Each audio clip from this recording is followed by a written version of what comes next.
Assalamualaikum teman-teman, seperti biasa sebelum mulai Mimin mendoakan semoga teman-teman semua selalu dalam keadaan sehat walafiat. Oke, kali ini kita akan melanjutkan Martial Master versi novel bagian 2080. Bagi yang baru bergabung, selamat bergabung, dan bagi yang belum subscribe, subscribe dulu lah agar Mimin tambah semangat lagi nih bikin videonya. Oke, kalau sudah kita langsung masuk ke isi ceritanya. Matanya melotot, seolah-olah dia sedang melihat hantu. Bagaimana bisa ada seorang kaisar agung puncak tahap tengah yang begitu menakutkan di dunia ini? Tidak, aku harus segera pergi, kata Yingyi dalam keterkejutan dan kemarahan. Jiwa Yingyi bergetar setelah pertempuran yang tak terhitung jumlahnya. Yingyi secara naluriah merasakan ketakutan tak terkahankan. Meskipun pria di depannya memiliki aura kaisar agung tahap tengah, akan tetapi dia sebenarnya bukan kaisar agung tahap tengah sama sekali. Dia pasti merupakan seorang kaisar agung tahap akhir yang sedang menyamar. Ya, benar, setidaknya seorang kaisar agung tahap akhir. Dia pasti kaisar agung tahap akhir, kata Yingyi. Yingyi pun dengan cepat ingin melarikan diri. Teknik pelarian 1000 bayangan. Saat dia memiliki ide untuk melarikan diri, sosok Yingyi tiba-tiba meledak menjadi puluhan ribu. Sosok Yingyi langsung muncul di seluruh aula. Sosoknya itu nampak sangat padat seperti lalat di seluruh langit. Masing-masing meletus dengan aura menakutkan di tingkat kaisar agung tahap tengah. Dan dari setiap alisnya itu menembakkan sesuatu yang menerjang ke segala arah. Terlebih lagi beberapa dari sosok ini membumbung ke langit. Juga beberapa melarikan diri ke dalam tanah dan bahkan beberapa menyelam ke dalam kehampaan. Sungguh memusingkan sehingga bahkan jika Anda ingin menghentikannya, Anda tidak akan tahu harus mulai dari mana. Coba pikirkan puluhan ribu sosok melarikan diri ke segala arah, bagaimana Anda bisa menghentikan mereka? Saya khawatir, saya bahkan tidak bisa melihatnya dengan mata sendiri. Dan hal yang paling menakutkan adalah masing-masing dari bayangan ini sangat hidup dan tidak mungkin untuk membedakan keasliannya dari yang palsu dan tidak ada cara untuk menghentikannya. Terlalu menakutkan, orang ini pasti adalah tahap akhir kaisar agung yang sedang menyamar. Aku harus memberitahu tuan rumah secepatnya tentang ini, kata Yingyi. Di saat dia melarikan diri, Yingyi berteriak histeris di dalam hatinya tanpa ketakutan. Hei, gerakan ini agak menarik, kata Qinchen. Dia melihat bayangan tak berujung di sekitarnya dengan terkejut.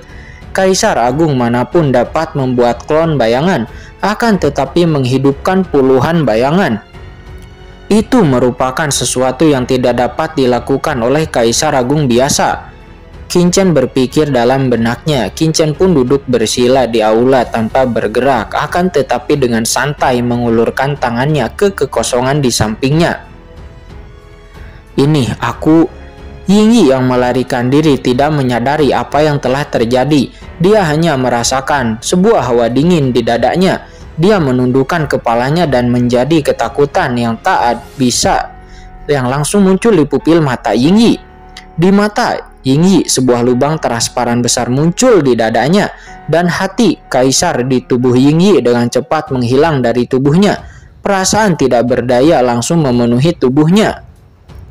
Aku, bagaimana? Kenapa? Apakah ini mungkin? Kata Yingyi. Ekspresi Yingyi tumpul, tubuhnya menjadi kaku, seluruh tubuhnya terkurung dalam kehampaan, tidak bisa bergerak. Tenggorokannya bergunung dan dia tidak dapat berbicara sama sekali. Dia telah berada di kota Nanyuan selama bertahun-tahun dan dia tidak pernah gagal. Ini adalah pertama kalinya dia gagal dan itu sangat tidak bisa dijelaskan. Sehingga dia masih belum menyadari bagaimana dia bisa kehilangan hati atau jantung kaisarnya. Dan bagaimana pihak lain dapat langsung menemukan tubuh aslinya di antara puluhan ribu bayangannya. Dan ledakan. Di bawah tatapan mata Yingyi yang luar biasa, bayangan gelap yang tak terhitung jumlahnya di seluruh aula tiba-tiba runtuh, pada saat ini menghilang menjadi asap dan kembali ke kehampaan. Aturan bayangan memang agak menarik. Ini seharusnya menjadi semacam metode rahasia unik yang memungkinkanmu bertransformasi menjadi jutaan bayangan dan mempertahankan aura tubuh aslinya. Metode ini digunakan dalam pertempuran dan memang sangat efektif pada level yang sama. Ini agak rumit, kata Qin-Chen. Dia mencibir seraya bermain dengan hati kaisar yang berasal dari asal mula aturan jalan bayangan dengan senyuman tipis di sudut mulutnya.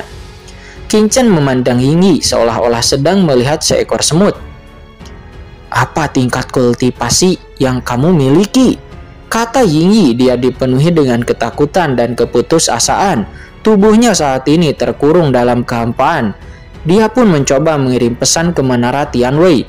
Dia adalah alasan ini hanya untuk pemilik tuan rumah yang bisa menyelamatkannya.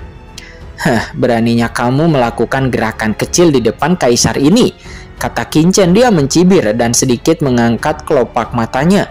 Kemudian, boom, ledakan. Sebuah kejutan jiwa ilahi yang menakutkan seketika merobek jiwa Ying Yi dalam sekejap, menghapus kesadarannya dalam sekejap. Ah, tidak! Ying Yi berteriak dengan sedih. Kesadarannya rusak parah dan dia tidak bisa lagi mengirim pesan apapun. Tuan, apa yang terjadi? Sambil meraung, tiba-tiba Saroye dari aula keluar dengan gemuruh. Aura menakutkan dari tingkat kaisar memenuhi udara dan menyapu ke segala arah. Dan setelah melihat Ying Yi yang dipenjara di aula, pupil mata Saroye tiba-tiba menyusut. Ada pembunuh. Tuan, hati-hati. Saya di sini untuk membela Anda dari musuh asing, kata Saroye dengan marah. Dia pun bergegas menuju Ying Yi, membuka mulutnya yang besar dan berdarah, nampak hendak menelan Ying Yi yang sedang dipenjara di sana. Namun Qin-Chen mengangkat tangannya dengan lembut, dan seketika Saroye segera terlempar ke samping. Saroye pun menatap Qin-Chen dengan kaget. Mengapa harus panik ke orang ini? Orang ini telah aku penjarakan dengan kecepatan Anda. Jika saya benar-benar harus menunggu Anda datang untuk menyelamatkan saya, pasti saya sudah lama menjadi mayat, kata Qin-Chen. Dia menggelengkan kepalanya dengan acuh tak acuh. Apa orang ini telah dipenjarakan oleh Tuan? Kata Saroye. Dia sepertinya baru saja melihat lubang besar di dada Ying Yi dan hati kaisar di tangan Qin-Chen, dan dia pun buru-buru berlutut. Yang mulia, saya melewatkannya. Katakanlah pencuri macam apa ini sehingga beraninya datang untuk menyerang Yang Mulia secara diam-diam. Selanjutnya Yang Mulia, bawahan ini akan sangat waspada dan tidak akan membiarkan siapapun masuk, bahkan seekor semut pun, kata Saroye. Dia menamparkan dadanya. Dia menyalahkan dirinya sendiri dan dia dipenuhi amarah.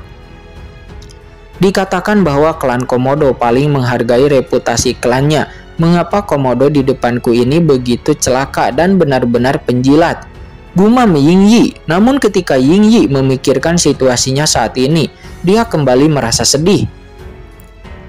Kemudian Qin-Chen dengan lembut mengangkat tangannya.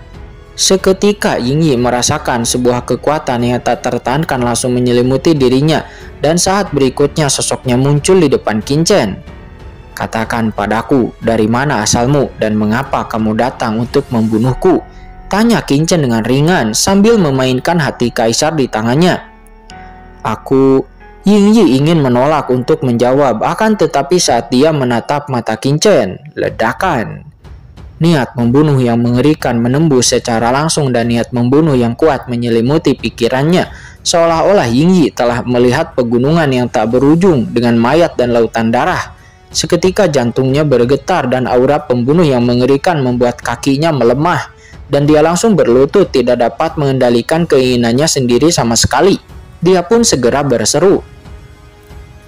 Itu adalah pemilik menara. Bawahan adalah Ying Yi, sang pembunuh teratas dari Menara Tianwei. Aku menerima perintah dari pemilik menara. Pesan datang kepadaku dan memintaku untuk menanyakan tentang kekuatan senior, kata Ying Yi. Di bawah tatapan Qin-Chen ini, Ying Yi tidak bisa mengendalikan pikirannya sama sekali. Menara Tianwei, kata Saroye. Dia sedikit mengernyit dan berkata. Qin-Chen pun memandangnya. Pernahkah kamu mendengarnya? Saroye menjelaskan jika bawahan tidak salah menebak dengan benar. Menara Tianwei ini seharusnya menjadi cabang dari organisasi pembunuh di bawah kekuatan tertinggi laut semesta, yaitu Tianwei Tian. Yang mana Tianwei Tian itu adalah organisasi paling kuat di laut semesta. Itu merupakan salah satu organisasi pembunuh dengan kekuatannya yang telah menyebar ke seluruh alam semesta, dan itu tidak setingkat dengan asosiasi tengkorak dan tulang di kota Nanyuan, kata Saroye. Dia menjelaskan, tampak serius. Oh, organisasi pembunuh teratas, kata Qinchen. Di antara senyumnya, dia memandang Yingyi. Oh, itu saja, kamu penjahat. Sementara Saroye tampak serius. Orang ini seharusnya hanyalah seorang pembunuh yang dikembangkan oleh Tianwei Lu, sebuah organisasi di bawah Tianwei Tian yang ada di kota Nanyuan. Jadi tidak seperti itu. Tak satupun dari pembunuh inti sebenarnya dari markas besar Tianwei Tian yang boleh diremehkan. Oh, lalu jadi bagaimana? Tianwei Tian ini apakah sebanding dengan klan Komodo Anda? Tanya Qinchen sambil tersenyum. Sulit untuk mengatakannya, kata Saroye. Dia berpikir sejenak dan lalu berkata lagi, klan Komodo saya tidak akan menghadapi Tianwei Tian. Ini begitu saja, karena Tianwei Tian tidak akan berani membunuh klan Komodo saya juga sesuka hati. Kedua belah pihak seharusnya sedikit takut jika tidak ada konflik hidup dan mati antara kekuatan tertinggi di laut semesta. Maka tidak akan ada yang tahu siapa yang memiliki kartu apa dan metode apa yang mereka miliki, dan secara umum tidak akan ada pertempuran antara klan dan kekuatan. Karena bagaimanapun, tahap pertempuran tingkat ini, jika Anda tidak berhati-hati, kemungkinan besar operasi ratusan juta tahun akan hancur dan kekuatan besar akan musnah sepenuhnya tanpa kepentingan yang cukup. Hanya sedikit kebencian, para pemimpin puncak kedua belah pihak akan sangat terkendali dan tidak akan melancarkan teroris yang sebenarnya. Ini juga merupakan praktik laut kosmik klan Komodo dan Tianwei Tian. Bahkan pertempuran antara dunia bawah dan laut kosmik tidak berakhir dengan kehancuran klan tersebut. Setiap kesempatan, jika ada manfaat yang cukup, siapa yang akan mempertaruhkan nyawanya untuk bertarung bersama Anda? Misalnya antar negara, mungkin akan terjadi pertempuran sampai mati dan tentara akan menderita banyak korban. Akan tetapi para pemimpin senior bahkan akan bertemu di beberapa tempat pertemuan besar dan pertengkaran satu sama lain. Mungkin mereka akan bersulang dan berjabat tangan untuk berdamai di akhir. Pembicaraan di mata atasan orang-orang di bawah tidak lebih dari sampah dan seperti barang habis pakai. Mendengar penjelasan itu, Qinchen pun mengangguk dengan klan Komodo. Saya yakin saat Qinchen berkomunikasi dengan senior kaisar kuno waktu itu, senior kaisar kuno tidak merasa kagum dengan klan Komodo. Bisa dibayangkan dengan kekuatan senior kaisar kuno saat ini, Tianwei Tian tidak boleh menganggapnya terlalu serius. Setelah mendengar kata-kata Qinchen, Saroye tidak bisa menahan diri. Apa artinya merasa lega tentang klan Komodo? Apakah Tuan sama sekali tidak mempercayai klan Komodo? Kalau sang master tidak berpura-pura, berarti asal muasal sang master pasti lebih tinggi dari klan Komodonya, gumam Saroye.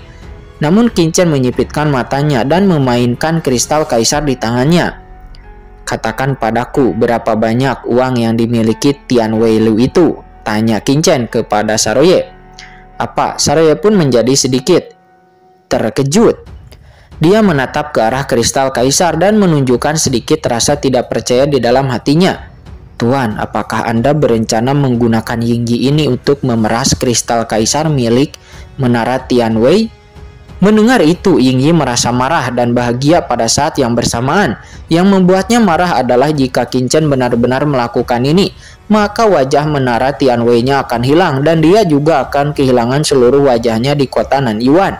Dan dia mungkin tidak memiliki pijakan di masa depan. Namun kabar bahagianya, selama Tianwei Lu mengeluarkan banyak kristal kaisar untuk menebusnya, maka dirinya akan terselamatkan.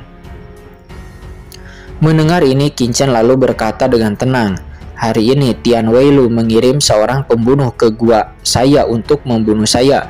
Maka saya akan meminta penjelasan dan sejumlah kompensasi. Apakah menurut Anda itu disebut pemerasan? Namun Saroye berkata bahwa ini sama sekali bukan pemerasan, itu adalah kejahatan yang mana jika tidak ingin nyawa Yingyi maka harus memberikan banyak kristal kaisar. Kemudian Qinchen menunjuk ke kristal kaisar. Seketika terdengar suara meledak. Kristal kaisar ini tiba-tiba meledak di bawah jari Qinchen. Dengan suara mendengung, seketika gelombang bayangan menakutkan muncul. Kekuatan hukum dan asal mula hukum muncul seketika dan tiba-tiba mengalir ke alis Qinchen. Kekuatan hukum bayangan yang tak terhitung jumlahnya muncul di benak Qinchen. Hukum itu diserap dan Qinchen langsung diserap terkunci erat dalam pikirannya. Menarik, orang ini memang memiliki beberapa wawasan tentang penggunaan unik hukum bayangan. Wawasan yang tak terhitung jumlahnya muncul di benaknya, dan senyuman tipis muncul di sudut mulut Qinchen. Pasti ada seorang guru di antara kita bertiga, bahkan jika dia hanyalah kaisar puncak jangka menengah kecil, dia memiliki keunikannya sendiri. Qinchen tentu saja tidak akan menyia-nyiakannya. Melihat kristal kaisar hancur, Yingyi menunjukkan ekspresi tidak percaya dan menjerit histeris dengan keras. Aura di tubuhnya seketika turun dengan cepat dari puncak tahap tengah ke tahap tengah biasa dan kemudian ke tahap menengah, lalu turun lagi ke tahap awal. Tidak berhenti sampai dia mencapai tahap awal Kaisar Agung dalam sekejap mata. Kerja keras dan kerja kerasnya selama jutaan tahun benar-benar sia-sia, dan guncangan mentalnya lebih menyakitkan daripada keputusasaan di hatinya. Kemudian Qinchen melemparkan hati kaisar itu ke arah Saroye. Hati kaisar itu bergegas menuju Saroye dalam sekejap dan Saroye memasang ekspresi bingung dan tidak menyadari apa yang terjadi. Dia pun langsung membuka mulutnya lebar-lebar dan menelan hati Kaisar Yingyi dalam satu gigitan. Aku menelan hati kaisar puncak tingkat menengah, kata Yingyi. Dia hampir tidak percaya sampai hati kaisar memasuki mulutnya. Dia masih tidak percaya dan dia terlihat bingung. Kemudian seluruh tubuhnya gemetar karena kegembiraan dan tubuhnya terasa seperti aliran listrik yang mengalir melalui jantung. Dari kaisar puncak jangka menengah, sekarang dia hanya berjarak satu titik kritis dari tingkat kaisar tahap tengah, dan ketika dia melahap hati kaisar lipan sebelumnya, Saroye merasa seperti akan menerobos, dan sekarang ditambah dengan hati kaisar milik Yingyi. Jika semuanya berjalan dengan lancar, maka Saroye mungkin bisa segera menerobos ke ranah Kaisar Agung tahap tengah.